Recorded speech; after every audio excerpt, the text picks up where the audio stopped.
Hey, good morning, everybody. It is Sunday, the 7th of April, 2019. Yes, if you're a wrestling fan like I am, it is WrestleMania Day. Basically, today is WrestleMania, so I will be watching that later.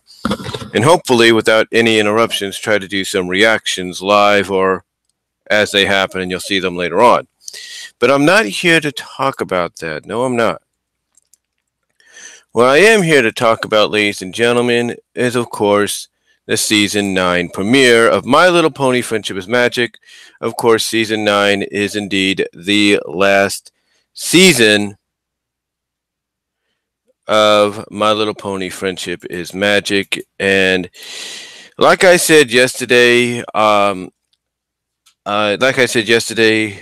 my video that I did in Riverbank, California, while I was waiting for my mom to get her taxes done, and my appointment, of course, was basically 2 hours after hers, so we had to go take care of. So we got a little bit of lunch before we went back there.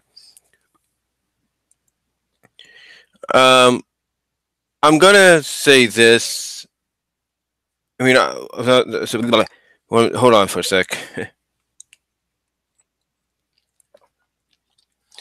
Like I said, we had to wait about an hour before I went back there to get my taxes done. But anyway, getting back on point here. Ladies and gentlemen. Getting back on point here.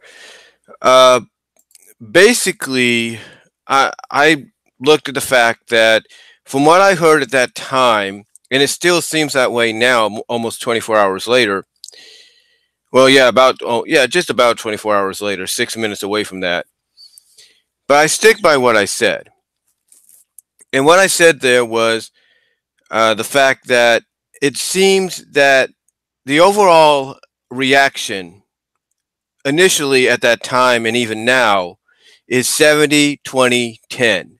You have 70% that liked it, 20% that didn't, and you have 10% that, what I'm saying is you had 70% that liked it, 20% that were in the middle. That's what I was trying to say. And you had 10% that didn't like it. So, yeah, not a bad kind of, in my opinion, from what I can figure out, not a bad numbering of fans giving their own opinions. And a lot of fans, here's the thing, a lot of fans basically that didn't like it, the 10%, if not maybe a bit more that didn't like it, they felt that basically the reason they didn't like it was they felt the pacing at times was off. It was a little sluggish, if you will, even though it did have moments here and there.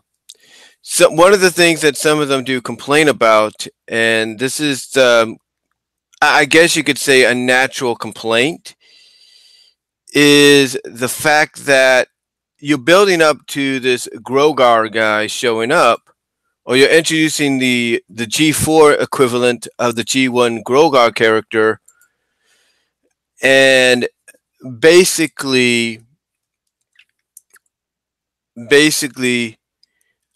what you're doing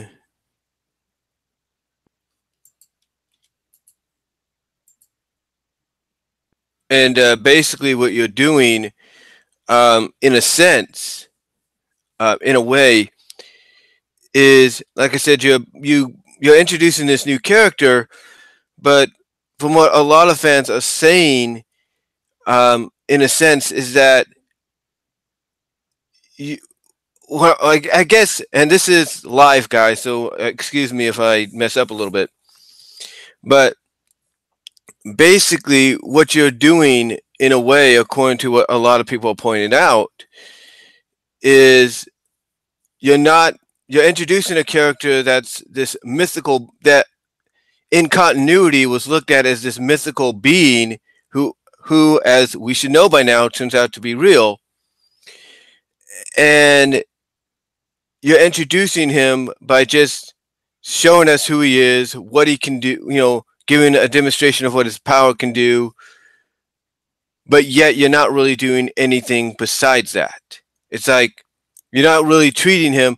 What I'm trying to say is, a lot of fans felt that along with the slow pacing, in trying to cram a little too much into two parts. That when you introduced Grogar, you're essentially not giving him the proper build-up that he needed. Like it felt like the anticipation for this guy, even though we knew he was probably coming, just felt lackluster in the eyes of those that, like I said, the 10%, if not more, that didn't like it. Because, unless, I guess in their eyes, unless it starts to pick up later on, it's like, what kind of a threat does this guy have to offer? I'm pretty sure their thought process. Like, what does this guy have to offer as far as being a threat? You know, he has none, I guess. I don't know. But what I'm trying to say, guys, and it is almost noon, and I'm kind of still waking up a little bit while doing this. The thing is, how do I put this?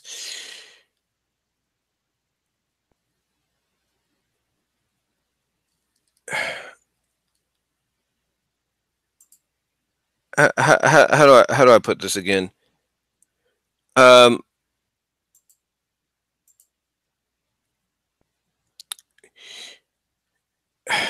Basically,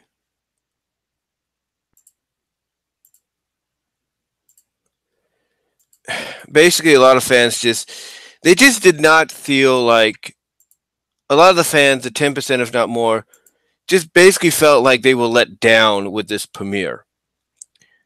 Like I said earlier, a lot of them felt that, a lot of them that didn't like this premiere did admit that there were some good moments, but it just felt like there was a lot of stuff being crammed in all at once when it should have been paced out properly throughout the episode, or at least throughout several parts instead of just two.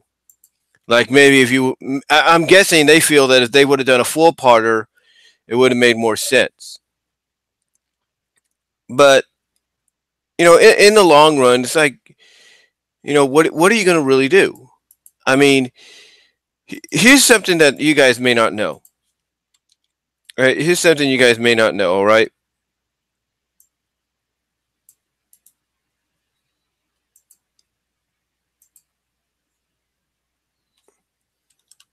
Okay, here's something you guys may or may not know.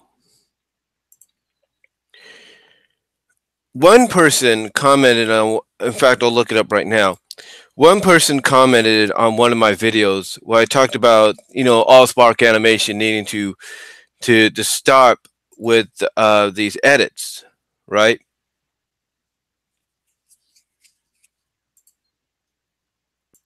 They need to stop with these edits and cuts and all that.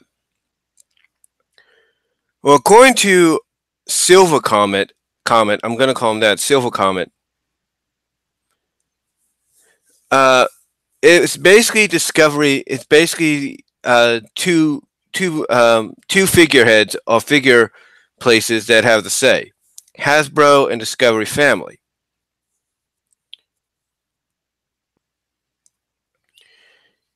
Basically, he points out that the reason the recent Equestria Girls special Spring Breakdown was kind of a tie-in, a 0.5 mini sequel to My Little Pony the movie, or the 2017 one, was because it was at the request of Hasbro to tie in Equestria Girls with the MLP movie. In a sense, basically, as I said before, to put them both or to acknowledge that both are within the same continuity. The other thing that Silver Comet mentioned to me was that Spring Breakdown was edited from the very start, like the animatronics and all that, to fit perfectly on the Discovery Family style of ads, blocks, and stuff like that. And he says that Katrina Hadley, the director of the special, even mentions this or showcases it on Twitter. So yeah, that's the one thing that you have to look at is the fact that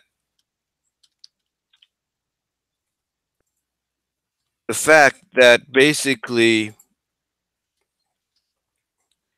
the reason it felt so a lot of stuff just felt so crammed in when it should have been in the eyes of a lot of fans paced out.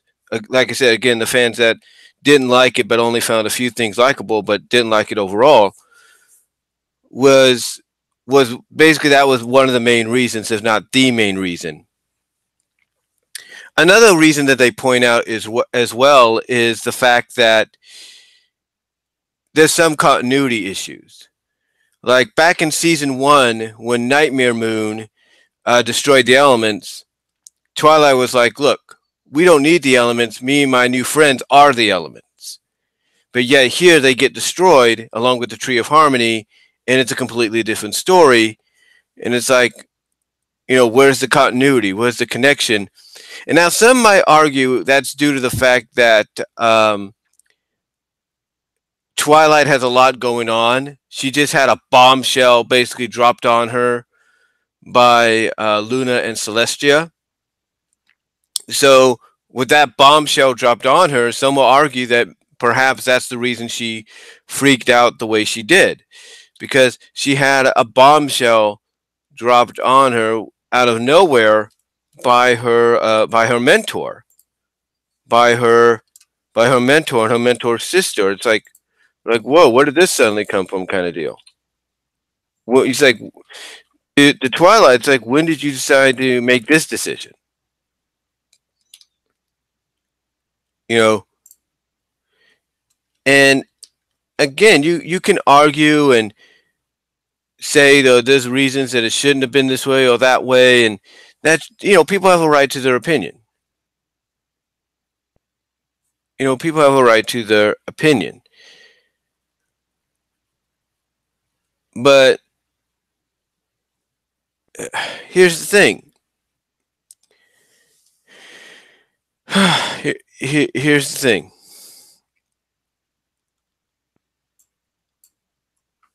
You know, you got to look at it more from a character perspective. Yes, continuity wise, she should have just shrugged it off and be like, you know what? We got to remember, we are the elements, kind of deal. But instead, she's put into a situation to where, like I said, she had the bombshell dropped on her, so she wasn't thinking straightly. And this is a character trait by Twilight. In fact, Pinky basically gave it a word, twilighting.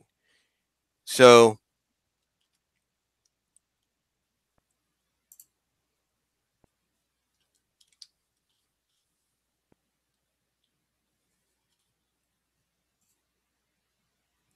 you said Pinky basically gave it a word, and that's called twilighting.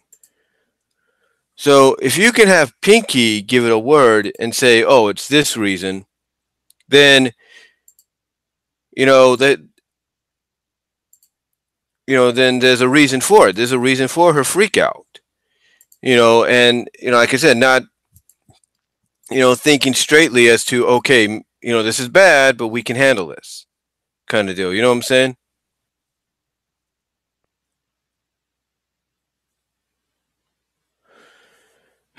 The point is, again, like I said, not a lot of people. I'm not going to say everyone.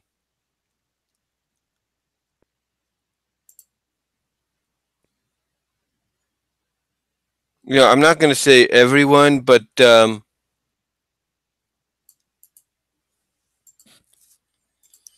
like I said, 10% or more. Those are some of the reasons they found. There's probably more, but I think the overall consensus, if you want my honest opinion, guys, is they feel that perhaps cramming so much into it or into the special may have been too much and may have hurt the special. May have. Not saying it did. Now,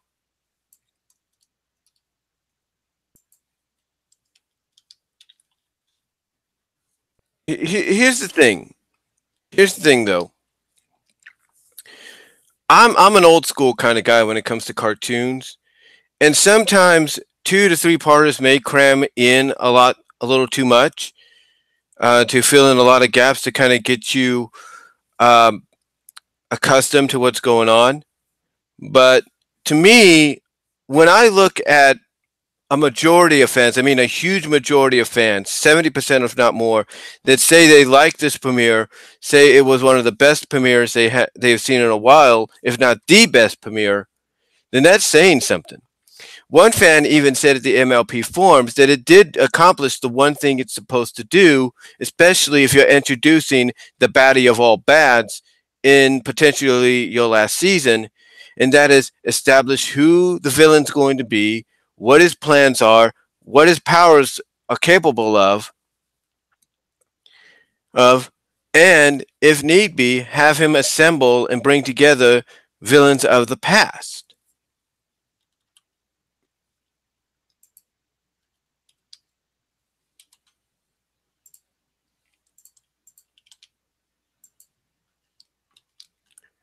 So, in a sense, that's exactly what the special did. It established who Grogar was. It established what his plan is. It established the fact that he's realized, hey, the only way any of us can achieve victory is to band together because essentially Grogar says it, from what I saw, he says it best. He says, the reason you guys have been losing the reason you guys have been losing is due to the fact that Twilight, Sparkle, and her friends always band together. They always work together. And even at the end of the special, not the special, but the premiere, they even acknowledge it. The main six, seven, they even acknowledge it that, hey, yeah, we do work good together. We are basically unstoppable when we work together and we put our friendship to the forefront. Now, what that says to me, moving forward later on in the season, is that's going to be tested. It's going to be tested, and we're going to get a moment where that friendship, it won't be fractured, but it'll be weakened to the point that they will be taken down, and they will realize, hey, no matter what happens, no matter how we feel about certain things, we got to say, you know what? It's about doing the right thing for our friendship and for the future of our country or future of our world. And that's basically about it. You know, that's basically about what it is. You can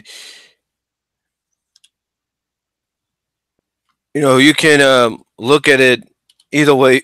Excuse me.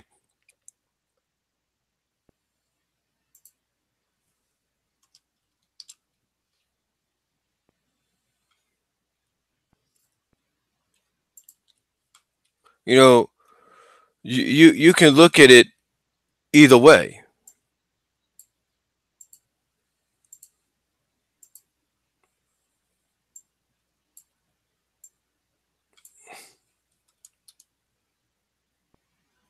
Like I said, you could look at it either way, whether you agree with it or you don't agree with it, whatever. You know, you have to admit that basically that's what it's leading towards. That is essentially what it's leading towards in the future is the fact that when you have the bad guys, in this case, the main baddie, basically acknowledging that the only reason Chrysalis, Tirek, Cozy, and even Sombra have lost is because Twilight and her friends have always been working together. Now, what's funny, and I know some people will point this out, is when it comes to Cozy, it wasn't essentially Twilight. It was the Student Six. And that is true. The Student Six were the main reason Cozy got defeated. But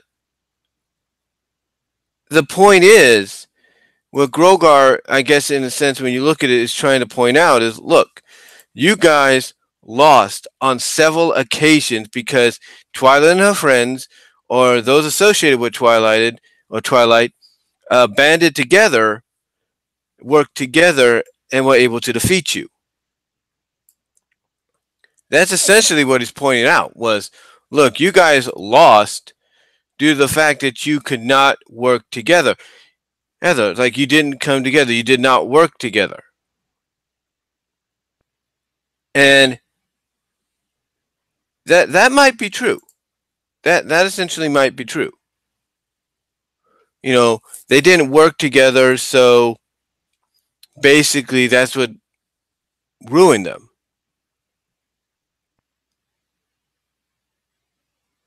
So, or that's what hurt them. So when you look at the fact of what when you look overall, when you look overall at what Grogar is trying to point out as the villain, as the main villain here,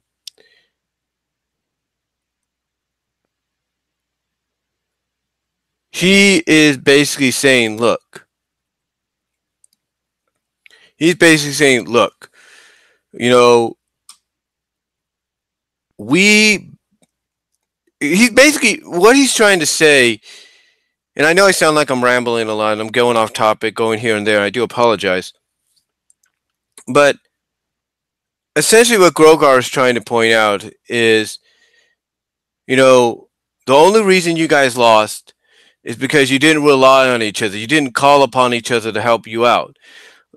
And that is true. That is true from a continuity standpoint. And it is established here in this premiere that the villains know about each other. They know about each other. The main ones we know of. Like Crystallis, she knows about Tyrek. Tyrek knows about the Changelings. They know about Sombra.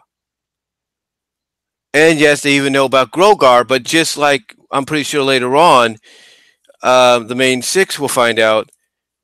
They thought the main six will probably found out and admit the same thing. They thought Grogar was a legend, a myth. Now, here's the thing. Like I said, you can like the special all you want. You could dislike the special all you want.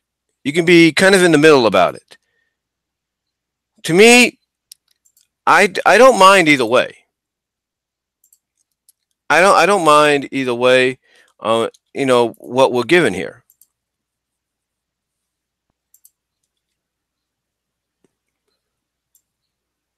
But I will say this.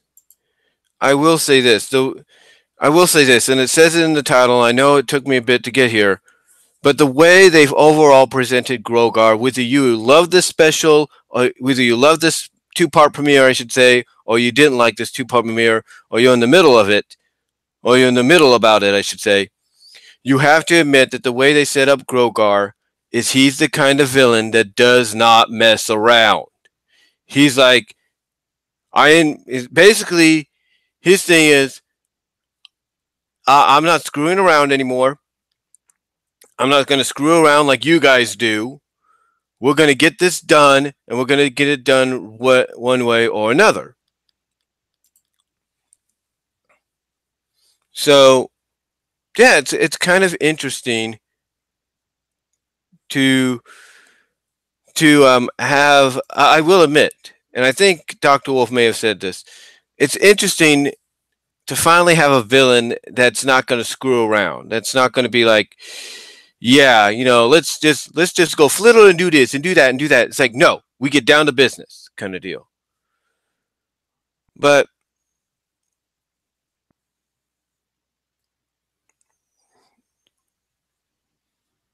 but here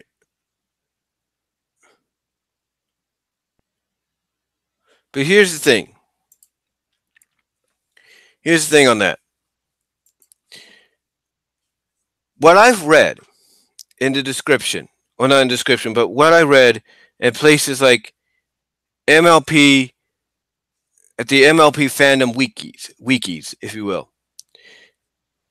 What a lot of people pointed out, okay, is at the end of the two-parter, when Grogar laughed about the fact that, now that they band together, nothing could stop them. The other villains that were there, Tirek, Cozy, and Chrysalis, were nervously laughing. Because, yes, they've heard of Grogar. They've heard of Grogar, and they know that he's not to be messed with, but they also know there's more to this guy, than he's letting on. You know what I'm saying?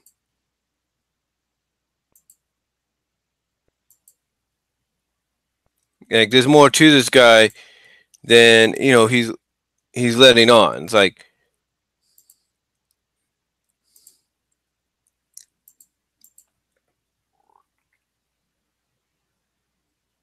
it's like he's basically, again, he's basically the kind of villain that even the villains that got recruited by him, are not sure about, because they know there's a good chance that just by having nervous laughter, they realize that they're basically screwed no matter what they do. And it's almost like you could tell that one of them will be redeemed, or two of them. Now, you might ask yourself, well, why were they nervously laughing? What was that about? It's real simple. The reason they were nervously laughing was due to the fact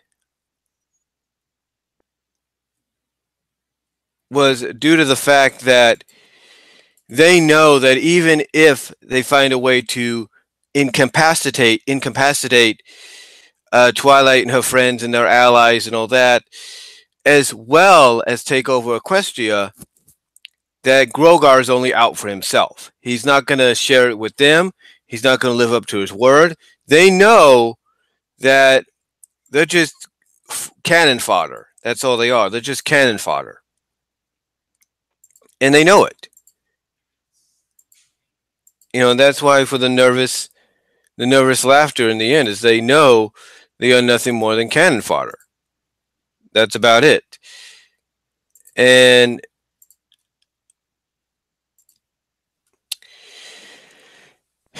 it's kind of appropriate that at least even in the premiere you're hinting at the fact that even the villains don't trust this guy. But we'll have to wait and see what happens. But to get back on topic at the beginning, I do apologize for rambling off for the past almost 20 minutes. Like I was saying at the beginning, not a lot of people enjoyed this. Well, not a lot, but I would say 10%, in my opinion, did not enjoy this special. They did not, enjoy it the way they felt it should be. But that's their opinion. Now, here's the thing. That's 10% or more, in my opinion. The 20% that did like it, from what I can understand, the 20% that did like it, or didn't, were in the middle about it, they did point out some good things, but they did agree on the end that there were some things that felt rushed, felt out of place, and could have been done better. I mean, they did agree. They loved the jokes. I mean, they like the people that enjoyed the premiere overall, I should say. They enjoyed the jokes. In fact, one of the jokes that they, and along with the overall positive reaction portion of the fan base that liked the premiere, they loved the jokes, especially the crack about the princess from Rainbow Dash about the princesses not really doing anything in the long run. So stuff like that. So it was pretty cool. Discord getting on Twilight, always being nervous about certain things, freaking out. So they did like that. Like I said, there were some good things they liked. But again, though, the one thing they didn't like was, again, just like I mentioned with the people that didn't like the premiere overall, was the pacing felt a little off. It felt like they were rushing through things. But the one thing that they didn't like, but the one main thing they did not like, even though they probably enjoyed the rest, that put him right in the middle, is Sombra.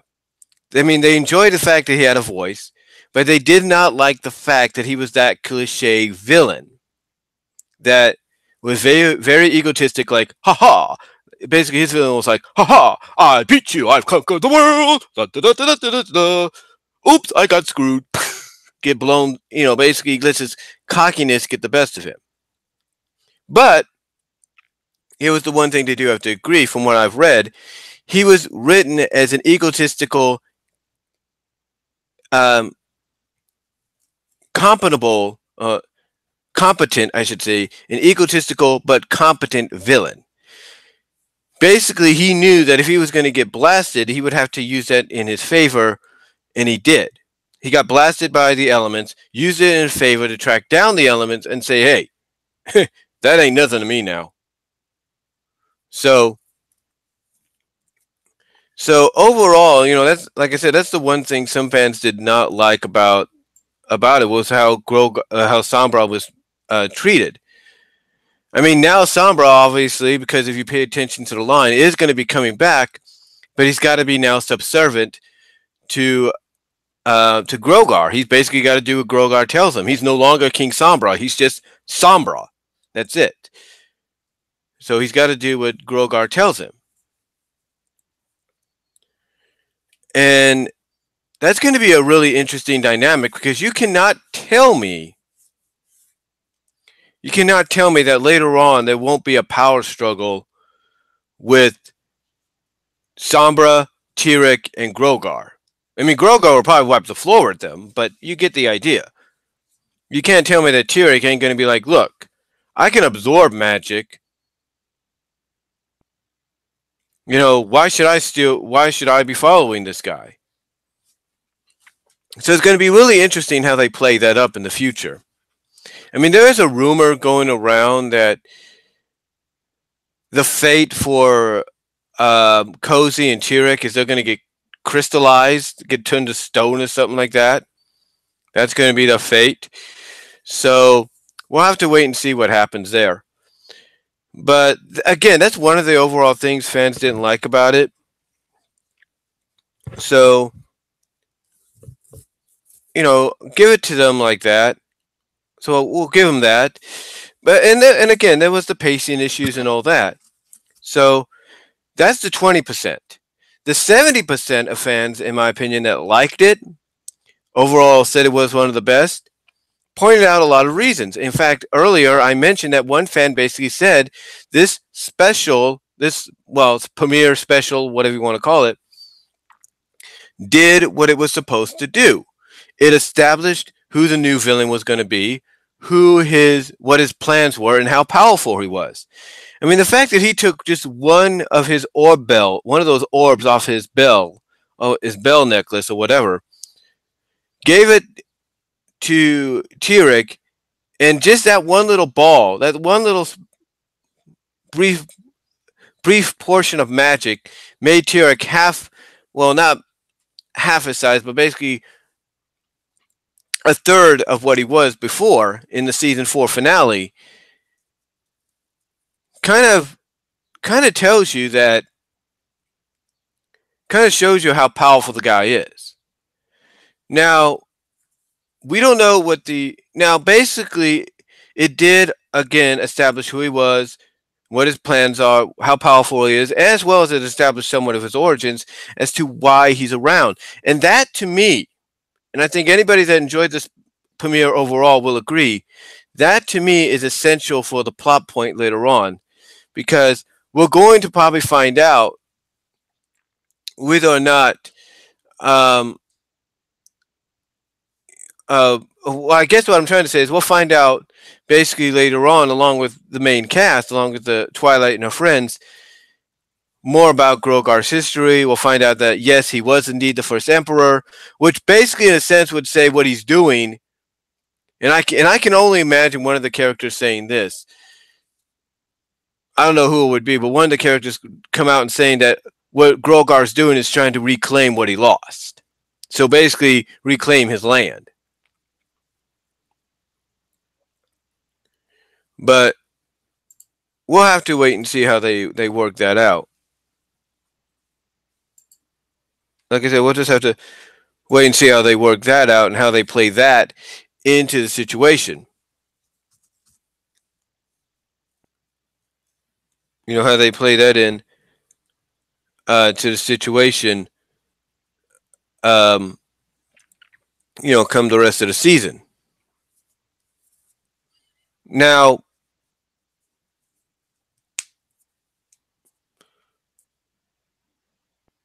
what a lot of people also liked about this was, yes, it did reference a lot of stuff from the past 8 seasons, but it also has done something we have not seen in almost 5 years. Almost 5 years. I know some people would say season 5 was the last one, and that might be true. But if you want a consistency that we have not seen in the past 4 to 5 years, if you want something that's consistent, go back to season 4, and now you take a look at season 9, and you basically get a similarity. And that similarity is the fact that we have an overall seasonal arc. Now, true, there are going to be episodes throughout the season that may not feel that way, but the majority of the episodes will. I mean, you already have an episode where it's going to focus on the villains only called Frenemies. So that to me is one of the main reasons people enjoyed this premiere, was the fact that it's not only starting the final season off proper, but it's also giving us an overarching seasonal story from basically point A to point B. That's what it's doing. And how they get to that final point, how they get to point B in the end, is going to be a really interesting ride.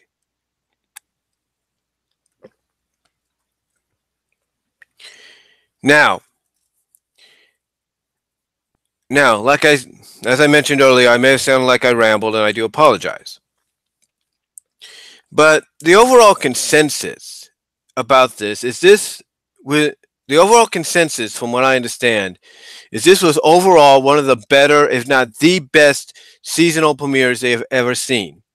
It was done by the lady writers, Joanne and Christine, I think.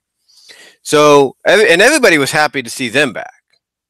So to see them back and writing this special was,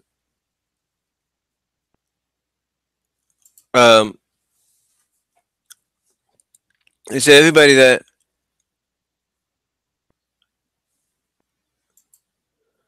like I said, a lot of people were happy that Joanne and Christine, the lady writers, came back and did this special, or did this episode.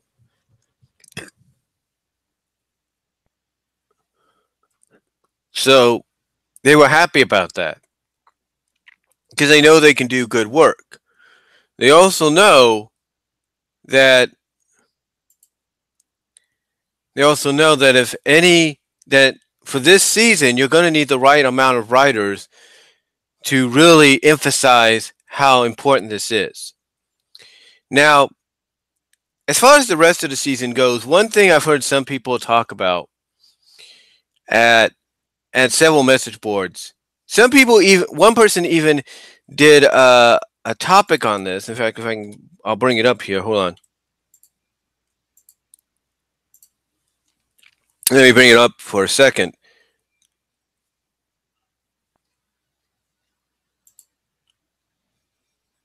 Let me bring it up for a second. Hold on. Let me get the discussions here. Discussions or spoilers. I'm trying to find here.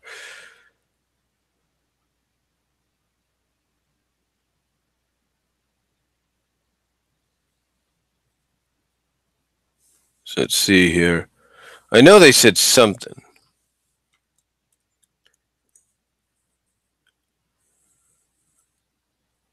Let's see. But one person basically talked about pandering. Yeah, that's what one fan said. They talked about pandering. Let's see. Oh,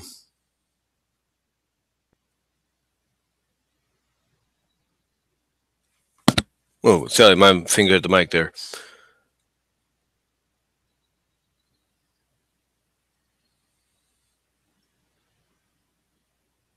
Oh, here it is. It was Nightmare Muffin over the MLP forums. This is what Nightmare Muffin said. They said this.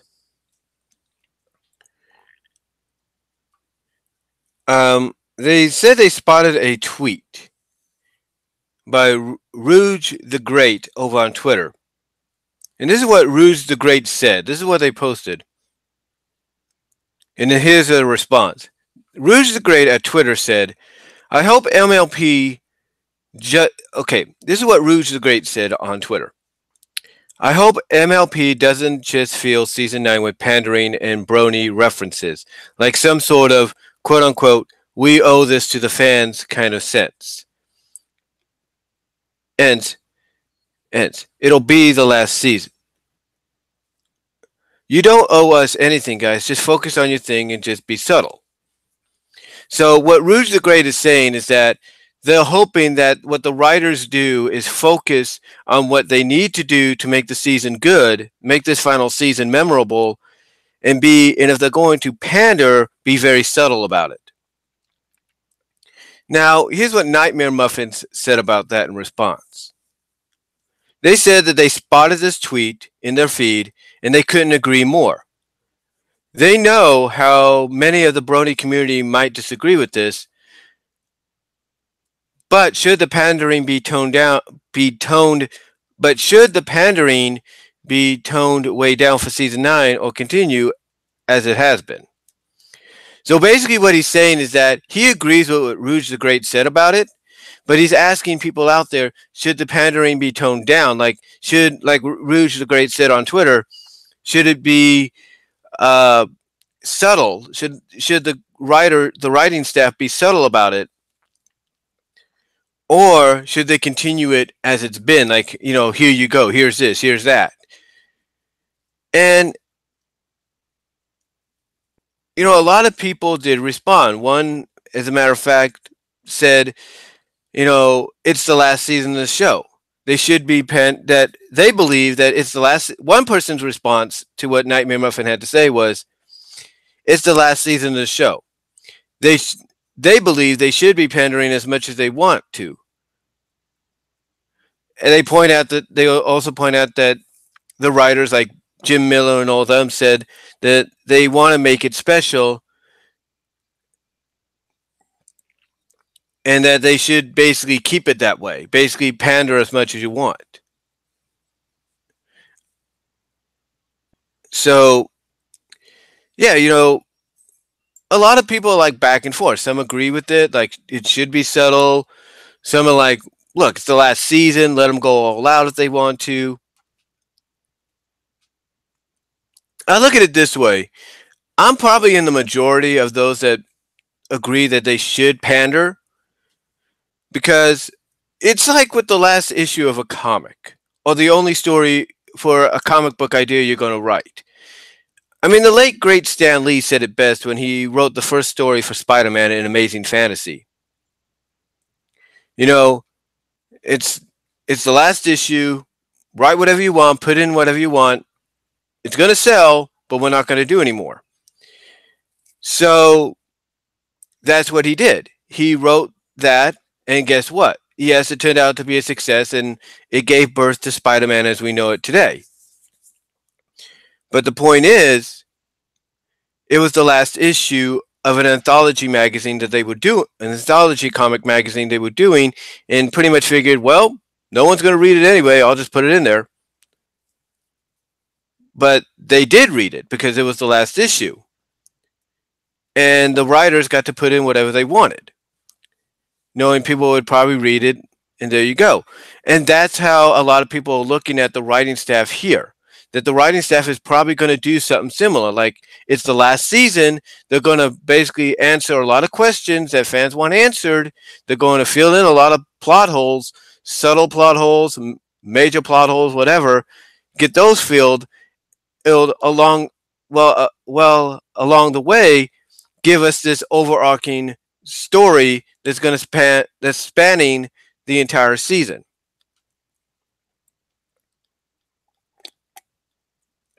So yeah, if there is pandering involved, so be it. Let there be pandering. It's the last season. Let the fur fly, as they would say. And hi, uh, Oil Rig. Nice to see you in the chat. But anyway, I say let the pandering go. Let it happen. You know, you want a good example of pandering? They pretty much already indicated to you where they're probably going to go with Discord and Fluttershy. You know, and that was in the first, and that was in the premiere. So if that's not pandering, I don't know what is. They're already teasing shipping in an upcoming episode. She's all yak with Sambar and Yona of all characters out of the Student Six. And pretty much at the end of throughout season 8, moments in the season 8 finale, an episode that's centered around them in some way, and then the epilogue Christmas special,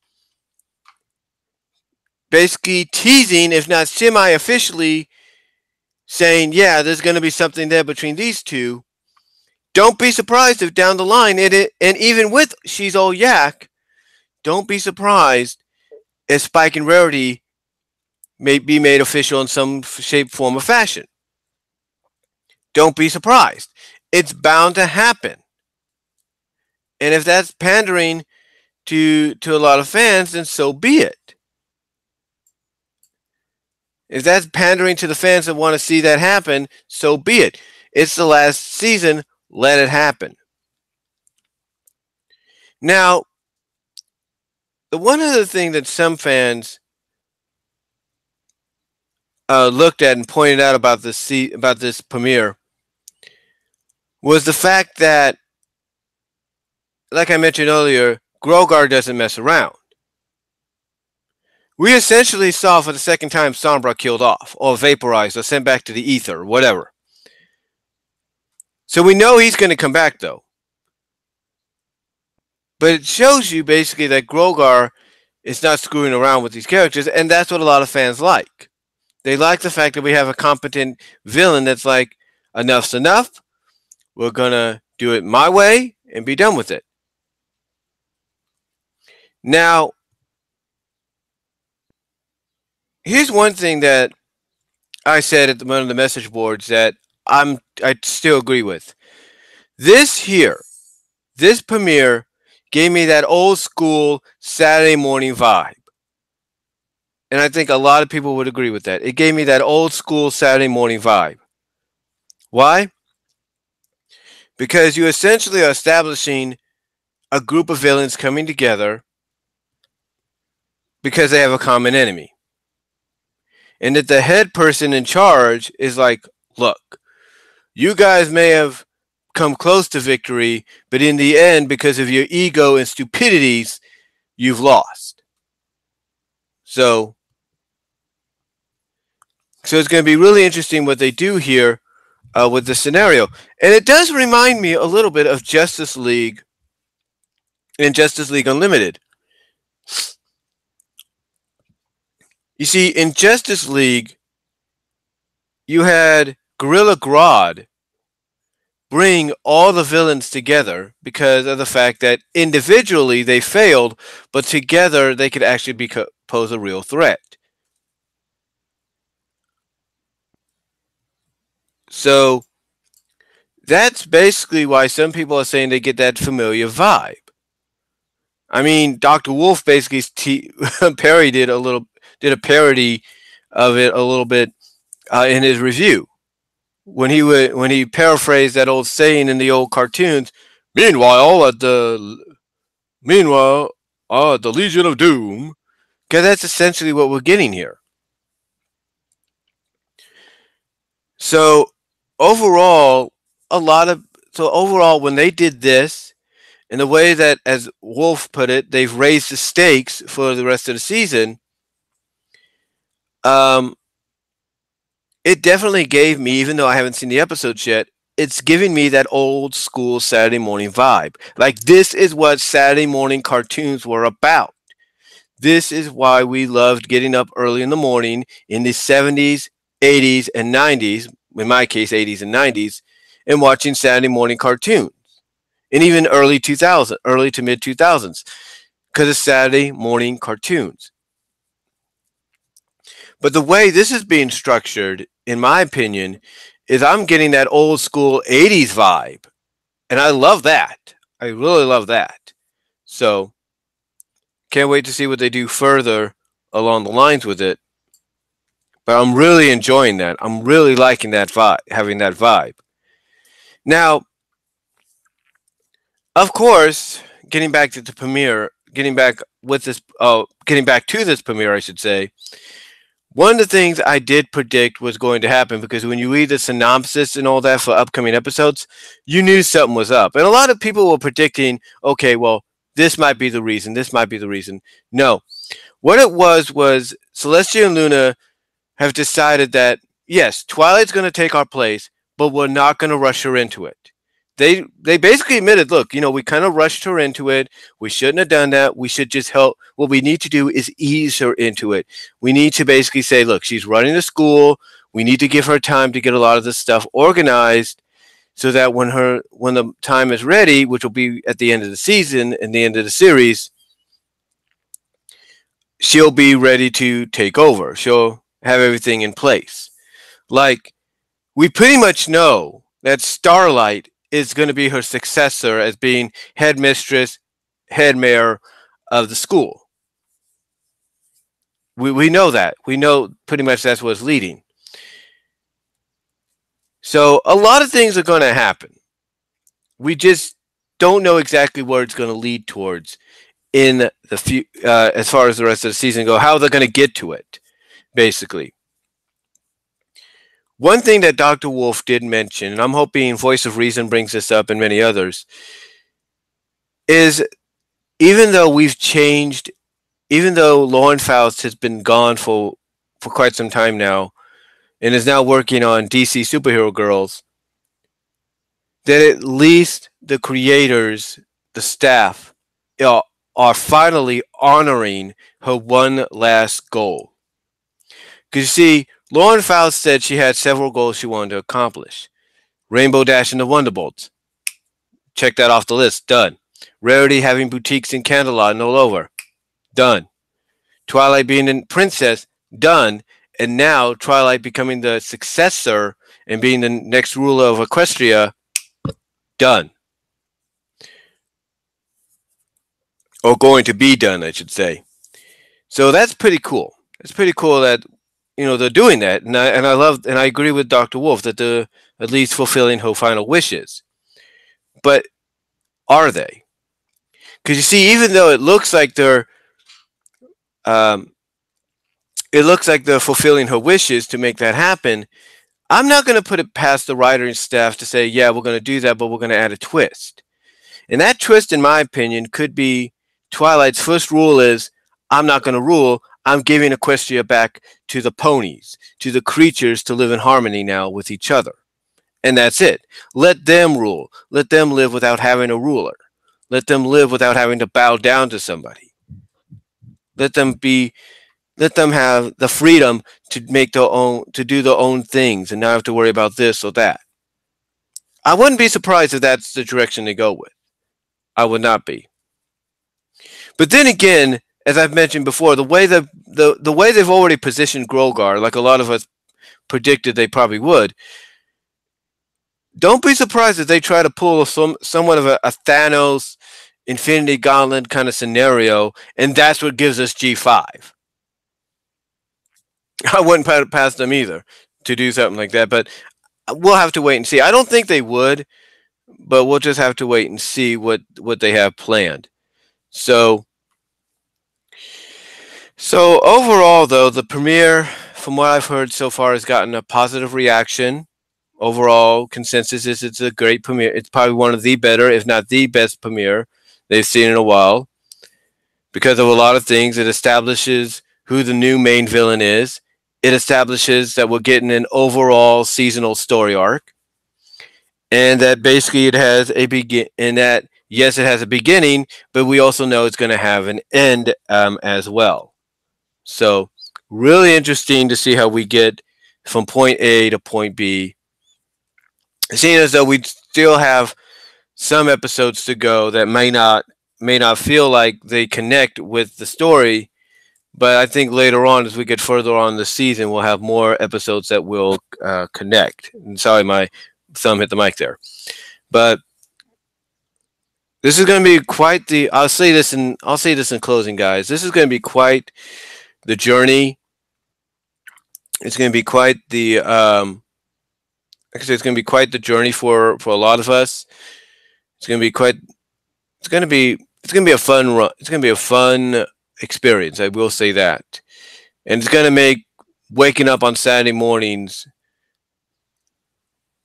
even that more worth it. Because, like I said, if this premiere, just by reading what I've read and hearing what other folks have said, can give me just through that old school Saturday morning vibe that I used to get back in the 80s and early 90s, then I think we're off to a good start.